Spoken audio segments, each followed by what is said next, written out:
Halo, selamat datang di channel saya, tempat di mana kita akan membahas alur cerita film horor, thriller, dan misteri yang bikin tegang sekaligus penasaran. Jangan lupa like dan subscribe biar nggak ketinggalan cerita berikutnya.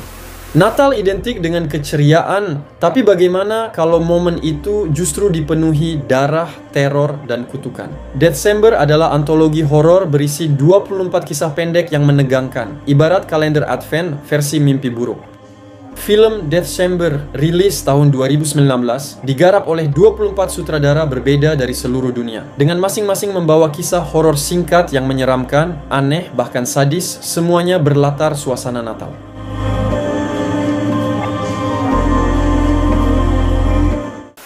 Pada malam Natal, seorang remaja laki-laki bangun lebih pagi dari biasanya. Ia menemukan kalender coklat di dapur, lalu melahap isinya hingga habis. Bahkan kalender milik adiknya pun ia makan, namun rasa laparnya tak juga terpuaskan. Ketika melihat kalender baru di toko souvenir, ia pun memakannya diam-diam. Penjaga toko yang melihat langsung menuduhnya mencuri. Dengan kesal, remaja itu melempar kalender kosong dan pergi. Penjual hanya tersenyum sinis, menggosok medali pentagram, lalu melantunkan mantra. Malam harinya, remaja itu berubah menjadi sepotong coklat, dan keesokan paginya ia dimakan seorang gadis kecil. Cerita lain datang dari seorang wanita yang ingin mengembalikan mainan yang terlalu kecil untuk putranya. Saat di toko, ia tidak menemukan struk pembelian. Penjual menolak tanpa struk dan memintanya tidak menghalangi antrean. Panik, sang wanita memukul kepala penjual dengan lonceng besar. Perkelahian kacau pun pecah dengan musik riang sebagai latar. Keduanya saling menyerang menggunakan apapun yang ada di meja. Akhirnya mereka kelelahan dan tersungkur, barulah struk itu ditemukan. Sang penjual pun setuju untuk menerima pengembalian barang. Kisah berikutnya tentang seorang anak bernama Vianchikos yang sakit parah. Jantungnya berhenti berdetak tepat di hari Natal. Saat keluarganya berduka, tiba-tiba terdengar paduan suara Natal dari luar jendela. Ajaibnya, jantung anak itu berdetak kembali, namun berhenti setiap kali nyanyian terhenti. Sejak itu, paduan suara dibawa ke rumah dan tak pernah berhenti bernyanyi. Musim demi musim berlalu, hingga 1 dekade pun suara Natal tetap terdengar, bahkan di pesta ulang tahun dan pemakaman keluarga. Sang anak tetap koma, menua bersama para penyanyi yang juga menua dan akhirnya kehilangan kewarasan. Mereka bernyanyi dengan masker gas di tengah dunia yang hancur. Pada akhirnya hanya tersisa satu penyanyi. Saat ia meninggal, anak itu bangun dari koma, membunuh penyanyi terakhir, lalu mati dengan tenang. Kisah terakhir terjadi di abad pertengahan, tentang seorang bungkuk dari Bergheim yang dituduh membunuh keluarga seorang pejabat. Ia dirantai dan dihukum mati. Masyarakat mencemooh, melempari batu, dan menuntut agar ia dibakar. Namun, tiba-tiba seorang utusan datang membawa kabar. Demi Natal, si bungkuk diampuni. Orang-orang bersorak, mengangkatnya, bahkan mengundangnya ke pesta besar. Ia disuguhi makanan, hadiah, dan anggur. Namun semua itu hanyalah bayangan. Pada kenyataannya, tak ada pengampunan dan tak seorang pun benar-benar peduli. Si bungkuk akhirnya dieksekusi di tiang pancang. Mark, seorang pria muda, mengunjungi rumah keluarga pacarnya saat Natal. Ia sudah tahu ada tradisi aneh. Setelah menerima spidol merah, ia diminta menggambar garis di perutnya. Dengan pisau yang diberikan, ia merobek dirinya sendiri. Sang ayah lalu memuntahkan parasit hitam dari pusarnya yang masuk ke luka Mark. Ia jatuh batuk darah dan akhirnya dianggap bagian dari keluarga. Saat bercermin, ia melihat parasit itu merayap di kepalanya. Tak ada jalan keluar dari kengerian itu. Sementara itu, Ryder dan ayahnya berburu rusa di malam Natal. Mereka menemukan rusa yang hampir mati, tubuhnya tercabik. Saat ayahnya memberi pelajaran hidup dan mati, rusa itu justru menyerang menanduk ayah Ryder hingga koit seketika. Ryder ketakutan dan lari ke rumah, namun rusa gila itu mengejarnya.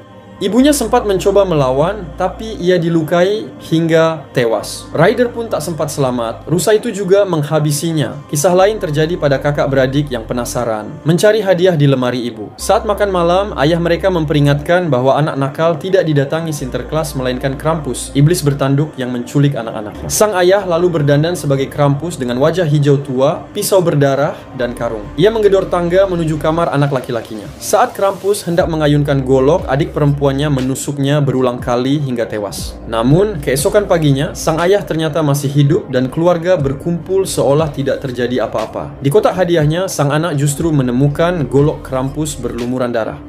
Di malam Natal lain, seorang pria Asia mabuk pulang ke rumah. Ia mendengar teriakan istrinya yang baru saja ia bunuh. Di kamar sebelah, putri kembarnya bermain. Salah satunya menyisir rambut boneka dengan tenang, sementara saudara kembarnya merebut boneka itu dan dengan panik memotong rambutnya. Seorang pria pulang pada malam Natal mencari tahu apa yang terjadi pada putrinya. Namun, anak itu tiba-tiba menyerangnya dengan gunting hingga melukai telinganya. Sang ayah marah dan membalas dengan kasar sebelum masuk ke kamar mandi untuk membersihkan diri. Saat itu, saudara kembarnya mengenakan topeng dan menusuk adiknya.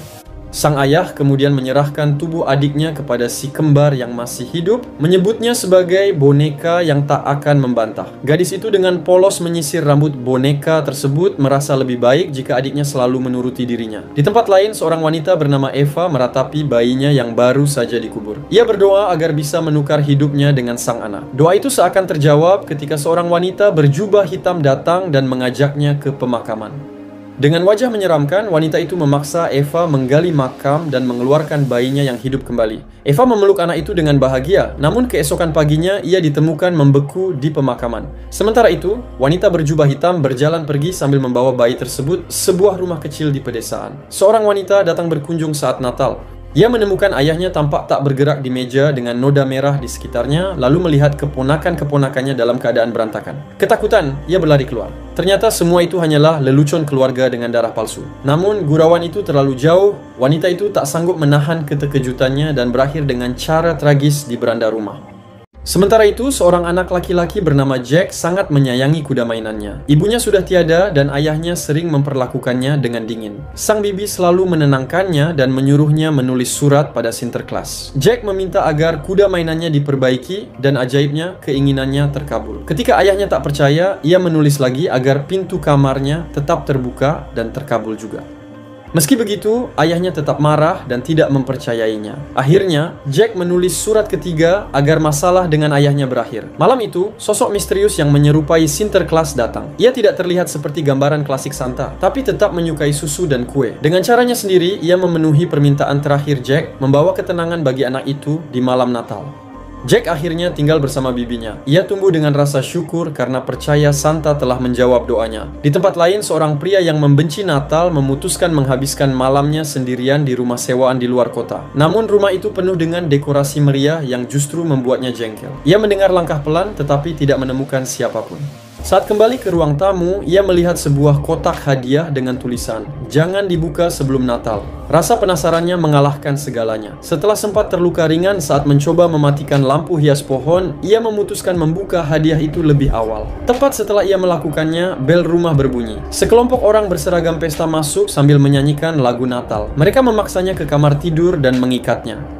Dari kotak itu, mereka mengeluarkan kaus kaki besar lalu menutup mulut pria itu. Setelah itu, mereka mulai menyiksanya dengan cara yang mengerikan. Sambil terus bernyanyi, seolah pesta tak pernah berhenti. Malam yang tenang berubah menjadi mimpi buruk bagi pria yang membenci Natal. Sementara itu, sebuah operasi gelap dimulai. Seorang pria dengan kostum Santa datang ke sebuah rumah terpencil di gurun. Dengan wajah dingin, ia menghabisi dua orang yang ada di dalam rumah lalu berhadapan dengan ibu mereka yang berusaha melawan. Pertarungan singkat itu berakhir tragis. Santa terus melangkah ke halaman belakang, tempat dua pria lain sedang mengurus barang terlarang. Salah satunya tumbang seketika, sementara yang lain berusaha memohon ampun. Namun, Santa tak bergeming. Ia terus bergerak, menyingkirkan siapapun yang menghadang jalannya, termasuk seorang pekerja apotek yang tak berdaya. Saat berjalan ke gubuk di belakang rumah, tiba-tiba seseorang menyerangnya dari belakang. Santa berbalik dan melumpuhkan penyerang itu dengan cepat, memastikan ancaman berakhir. Akhirnya, ia tiba di dalam gubuk. Di sana, ia menemukan sesuatu yang selama ini dicarinya, seekor rusa yang menjadi rekannya. Dengan senyum puas, ia menepuk leher hewan itu dan berbisik bahwa perjalanan mereka baru saja dimulai. Tak ada waktu untuk merayakan karena masih banyak misi menunggu. Itulah alur cerita Death Chamber, antologi horor yang mengubah keceriaan Natal menjadi teror mematikan. Menurut kalian, cerita mana yang paling menyeramkan? Tulis di kolom komentar ya. Jangan lupa like, share, dan subscribe supaya nggak ketinggalan alur cerita film horor lainnya.